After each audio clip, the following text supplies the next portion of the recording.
Hi, I'm Reba with the Mystery Box Show. Today's storyteller comes to us all the way from Kansas City, Kansas, and has the kind of heartwarming and nuanced storytelling we love to share at the Mystery Box Show. Please welcome Loomis. We've been lying in bed for about 40 minutes in the afterglow of our first sexual experience together. It's our first date. It was my first date with Sarah, and things had progressed rather quickly, and we'd kind of missed some steps, so we were catching up. And somehow, just laying there talking, I let it out that this has been my first sexual experience in over a year with anyone, including myself. And she thought that was rather curious, and she pressed me for more information. And I said I'd been in a serious relationship with someone, and I lied, and she kicked me out. And I just decided I needed a break. I should probably step away, take a little breather, and get my head straight. And it just had lasted until I'd met Sarah. She said, "What did I do that was so serious? What did I lie about?" And I thought, well, I should probably just give full disclosure now, because that was exactly what had led to the problem in the first place. I said, I didn't tell her some things about my past. I said I used to be a male escort, and I had appeared in a few adult films when I was younger, and I didn't tell her. And when she found out, she got mad and she kicked me out. And it wasn't a secret. I told many people, but for some reason it had always kind of been a hit or miss situation, and I really wasn't sure if I wanted to continue with my life having that hanging over my head. So I just didn't tell her. And when she found out, she kicked me out. And Sarah was like, "Well, that's strange. Maybe she wasn't mad. Maybe she was just scared, or maybe she just felt like she wouldn't be able to. You were too experienced for her, or that maybe there weren't going to be any fantasies left over for her to actually fulfill for you." I was like, "No, that's not true. It's the life of a male escort is never fulfilling your own fantasies. It's always just about fulfilling other people's fantasies. It's about saying yes, you know, to the things that they ask you to do." And the girl that I was with really enjoyed, and she had no problem fulfilling so many of my fantasies for me. And she goes, "Well, what fantasies do you still have left?" And I said, "Well, I feel really simple. I like heels and stockings, long nails, lipstick. I'm not generally that. I don't really feel like I ask too much." She goes, "Hmm." I said, "What about you? What are you still into? What kind of things are you all about?" And Sarah sat up and she said, "I'd like it if you peed on me." Huh. Huh. And I don't want you to think that I was being dismissive of what Sarah had to say, or that I wasn't listening to her story as she explained that a previous lover had done this for her. And at the time, she didn't like it. But as time had passed, the more she thought about it, the more she grew to like it, and it became a full-fledged fantasy. But after a while, she'd never really had the courage to ask anybody to do it. None of the men that had come after that man. She just felt awkward about it. So now here she was honoring me with that secret, and I felt maybe professional pride, or maybe just personal ego, that I wanted to do this for her. I felt like this is something I should be able to do, and it wasn't that I didn't want to do it; it's I didn't know how to do it. In my entire life, I had never seen anybody do this, and no one had ever asked me to do something like this. I had been asked to do all kinds of crazy things. I've been asked to dress up like Danny Zuko from Greece. I've been asked to, do a Hannibal Lecter impression watching Silence of the Lambs while I'm having sex with someone. And I've even allowed people to just lick my armpits. Everybody has their thing. And so I wanted to do this for Sarah. I felt like this was something I should be able to do. And, the problem I was having was the how. I wake up every day having to go to the bathroom. I also wake up every day with an erection that I wish that I could muster when it was necessary, but I never find it. And these two things, this erection and the need to pee, do not coexist well in life. And I just couldn't see how you could make this happen. I just didn't know how to do it. But we ended up going to, falling asleep. And the next day, we woke up and we made a date for the following weekend, for Saturday. And that gave me a whole week to think about it. I was like, well, I'm pretty sure I'll figure it out. Sarah lived about 2 hours away from me, so I had a long drive home to think about it. And I thought, I need some advice. And who should I call? I'm going to call my mom. Perhaps she'll know. Maybe she'll have some, piece of wisdom that she can hand down. So I called her up and she said, "Hi, honey, how are you? How are things going?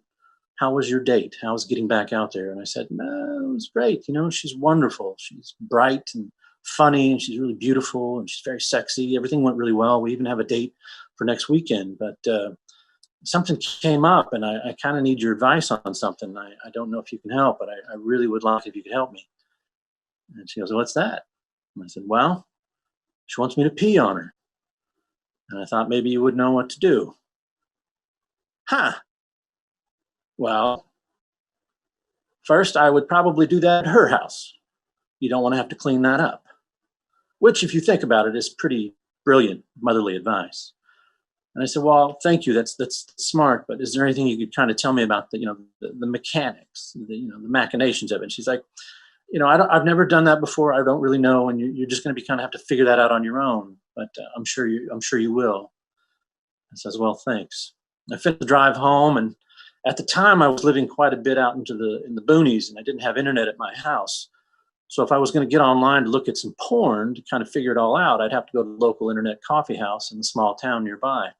And I just felt like watching pee porn in public was probably going to raise some red flags, and this probably wouldn't be the best thing for me to do. My next best option was to drive a few hours over to Pasco, go to an adult bookstore that I knew that was there. But as I got there, I realized that it was a dead end. There really wasn't much I could glean from the boxes and the magazines there. They had them all covered up. So it was kind of a dead end, kind of a mistake. I was driving home and I thought, I know someone that may be able to help me here, someone that has a lot more experience than I do.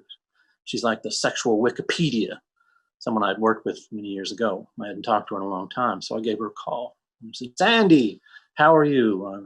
Where are you at?" She's like, "Oh my goodness, it's great to talk to you. What's going on with you? How have you been? Where have you been? Talk to me."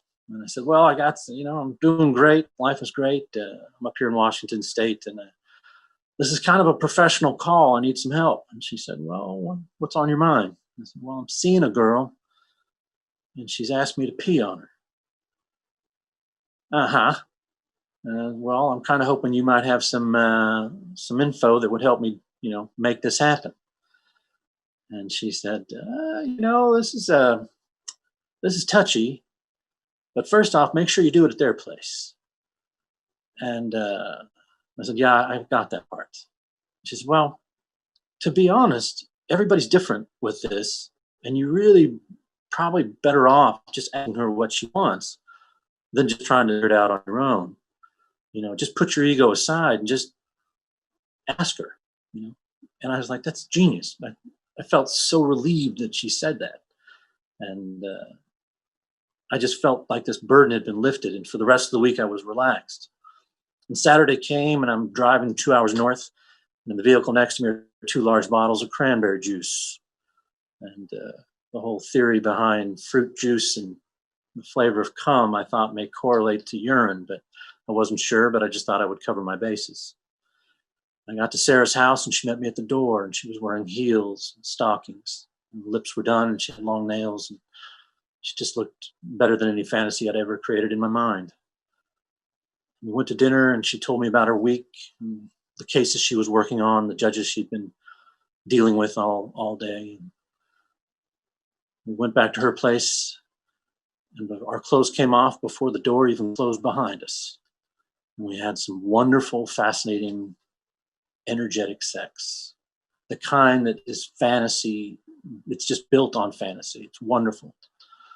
And she was on top, and she laid down on my bare chest, and she put her head next to mine, and she said, "Remember what we talked about last week?" I was like, "Yeah." She said, "Well, would you do that for me?" And I was like, "Absolutely. But I don't, I got to be honest, I don't know what to do. You're going to have to tell me what to do." And she said, "I got you." And she took my hand, and she led me into the bathroom, and she climbed into her tub, and she laid down, and she began to rub all over her body with her hands. She just said, "Pee on me. I just want you to pee on me. And I stood there above her, trying to think of waterfalls and of little cherubs peeing into bird baths and rivers and water fountains, anything. And I just couldn't find any piss in my entire body. And then my mind started to drift to like just images of drunks pissing on tires and people just, peeing out of spite, and including that little cartoon Calvin and Hobbes and, pissing on some corporate logo with that little snicker on his face. I couldn't get it out of my head, and I couldn't do it. I didn't want to pee on her. I didn't feel comfortable doing this. And I said, Sarah, I'm sorry. I can't do this. And I'm really sorry. And the look of anticipation left her face, and it was replaced by disappointment. And she stood up and she said, that's fine. That's fine. That's no big deal. And she put on a robe and she left the room. And I knew that was fatal, and that was a critical mistake on my part. And the next morning when I left, we didn't make a date for the next weekend. And I knew that I would never see her again. And I was driving home and I was feeling pretty low, pretty depressed. And so I called my mom. And she was like, well, how did it go? Tell me about the date. Were you able to do it? And I was like, no, I wasn't able to do it. It's just not in me. It's not something that I can do, I guess. And she said, you know what? That's not everybody is built for everybody. You don't have to say yes to everything that is asked of you. It's okay to say no. It's okay to try things. It's okay to experiment with things, but you don't have to say yes, and you're not going to be the best. Not everybody is built to please everybody. You'll be fine. And I thought, that's the greatest piece of advice my mother's ever given me, this one. Thanks for watching. Tell us what you thought about Loomis's story in the comments below. And if you'd like to support us on Patreon, you can find us at patreon.com/mysteryboxshow. Don't forget to subscribe to this YouTube channel and hit that notification bell so you can be up to date on all of our upcoming live streams and confession corners. We'll see you next time.